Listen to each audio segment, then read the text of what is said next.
दोस्तों नमस्कार। दोस्तों आज हम आपके सामने हाजिर हैं एक नया टॉपिक लेकर। टॉपिक का नाम है जहांगीरपुरी में बुलडोजर का एक्शन। जानेंगे क्या कहता है संविधान और क्या कहता है देश का कानून। सबसे पहले ये जान लेना जरूरी है कि जहांगीरपुरी में बुलडोजर क्यों चला। देखें, 2-4 दिन पहले हनुमान जयंती थी और इस मौके पर एक धार्मिक जुलूस निकाला जा रहा था। उसी धार्मिक जुलूस के दौरान हिंसा हो जाती है। हिंसा क्यों होती है, किसने की, किसने भड़काया, किसने गालियां दी, किसने नारेबाजी की, ये अपने आप में एक जांच का विषय है। मगर उसी हिंसा के आरोपियों के घर के ऊपर बुलडोजर चलाया गया।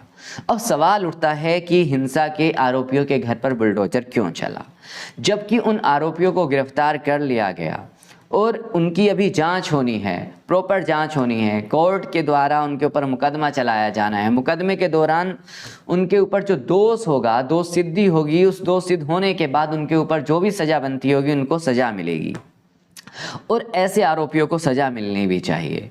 मगर सवाल यही है, क्या इसको बदले की भावना से जोड़कर देख लिया जाए?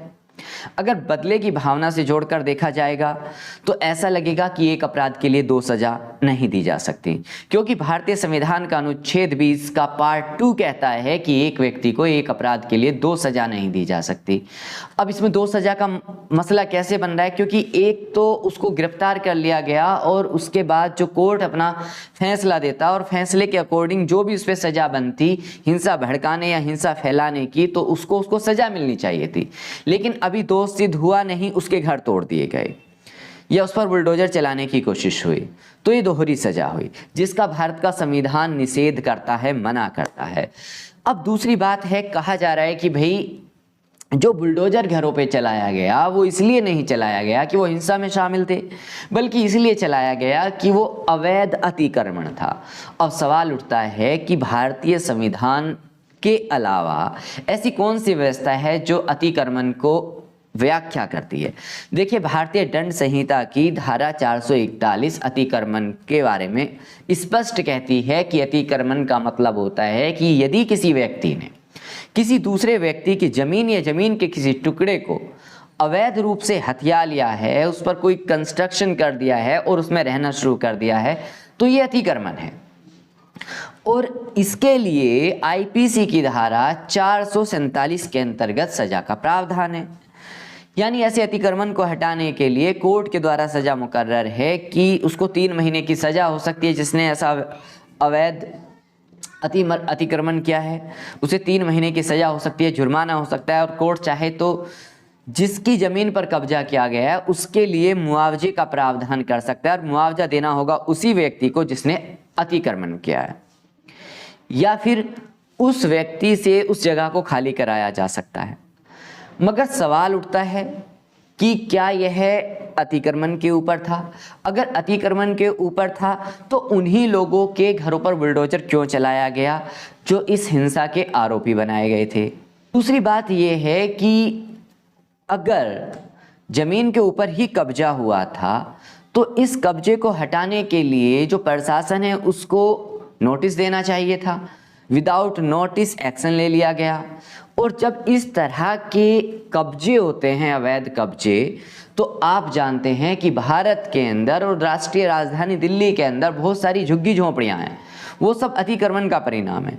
लेकिन ऐसे अतिक्रमणों को हटाने के लिए कोर्ट ने स्पेशल निर्देश दिए हैं और तो और सरकारों ने योजना बनाई है कि ऐसे अतिक्रमणों को हटाने के लिए व्यवस्था की जाती है कि उनको पक्के प्लॉट दिए जाते हैं, और दिए भी गए हैं, दिल्ली सरकार द्वारा भी दिए गए और कोर्ट के आदेश पर भी। तो इसका मतलब ये हुआ कि इस तरह से एक्शन लेना सीधा सीधा गलत था, भारतीय संविधान के अनुसार भी और आईपीसी की धारा 441 और 447 के अकॉर्डिंग भी। लेकिन अब सवाल ये है कि ये सिलेक्टिव प्रोसेस क्यों की जा रही है? कोई भी चीज़ कानूनी तरीके से नहीं की जा रही। कानून कहता है कि आपको सबसे पहले एक फाइल दायर करनी है, और ऐसे लोगों को अगर हटाना है, उनसे अतिक्रमण को हटाना है, तो एक फाइल दायर करें, एक आदेश जारी करें, आदेश की कॉपी उस अतिक्रमण वाले लोगों को पहुंचाएं, उनको घर को खाली करने के निर्देश दें, और तब जाके इस तरह की कार्रवाई होगी। लेकिन 3 दिन पहले हिंसा होती है और उसमें पूरा का पूरा एक नैरेटिव चलता है कि भाई बुलडोज़र चलना चाहिए, बुलडोज़र चल गया। लेकिन बुलडोज़र का आधार वो हिंसा थी या अतिक्रमण था, ये अपने आप में उलझा हुआ पहलू है। क्योंकि संविधान के मुताबिक अलग मसला बन रहा है, एक व्यक्ति को दोहरी सज़ा नहीं दी जानी चाहिए। अगर हिंसा हुई है तो हिंसा भड़काने के जुर्म में जो भी सज़ा बनती है वो मिलनी चाहिए थी, लेकिन वो नहीं मिली, उनके घर पर बुलडोज़र चल गया। दूसरी बात ये है कि एक अपराध के लिए एक ही व्यक्ति को सज़ा मिलनी चाहिए, या जिस व्यक्ति ने अपराध किया है उसी को सज़ा मिलनी चाहिए। लेकिन जिस व्यक्ति ने अपराध किया है, जो अभी दोषित नहीं हुआ है, उसको मान भी लिया जाए कि उसने अपराध किया है, तो उसके घर को ढाने का मतलब क्या है? उसको घर को ढाने का मतलब हुआ कि एक व्यक्ति ने अपराध किया लेकिन सजा कई व्यक्तियों को दी गई, जो कि व्यक्तियों के राइट टू प्रॉपर्टी का उल्लंघन है और राइट टू लाइफ का भी उल्लंघन है। राइट टू प्रॉपर्टी इसलिए क्योंकि जिस घर को ढाया गया उसमें कोई एक व्यक्ति नहीं रहता जिसने अपराध किया, बल्कि उस घर में वो लोग भी रहते हैं जिन्होंने अपराध नहीं किया, जो इस अपराध का समर्थन भी नहीं करते और वो इस अपराध के बारे में जानते तक नहीं। उनके घर को ढाया जाना कहाँ तक न्याय संगत है और कहाँ तक सही है? दूसरी बात यह है कि ये उनके राइट टू लाइफ का मसला बन रहा है, भारतीय संविधान के आर्टिकल 21 का मसला है। क्योंकि अगर उनका घर छिन जाता है, घर ढह जाता है, दुकान तबाह हो जाती है, जिसका उनसे जीवन चलता है, तो कल को वो बेघर हो जाएंगे और उनके जीवन चलने का आधार खत्म हो जाएगा और इस तरह से जीवन के अधिकार का सीधा सीधा उल्लंघन बनता है।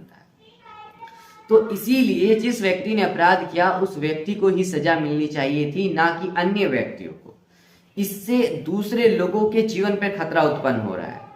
लेकिन जरूरी यही है कि संविधान और कानून दोनों पहलुओं को ध्यान में रखते हुए कार्यवाही की जानी चाहिए थी।